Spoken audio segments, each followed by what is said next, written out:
to be showing you guys two different ways to do this edit. The first is in PicsArt. You're just going to want to go into the app and go to the FX option at the bottom. Then go to the blur option, and then all the way on the right you'll see there's an option for motion blur.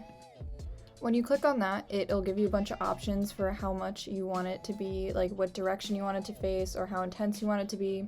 So you can obviously play around with those, but one cool trick that you can do in order to get the motion blur off of like you or like the person that you're editing, go to the erase tool at the top, and then you can either erase using your pen or you can use this option called the person option.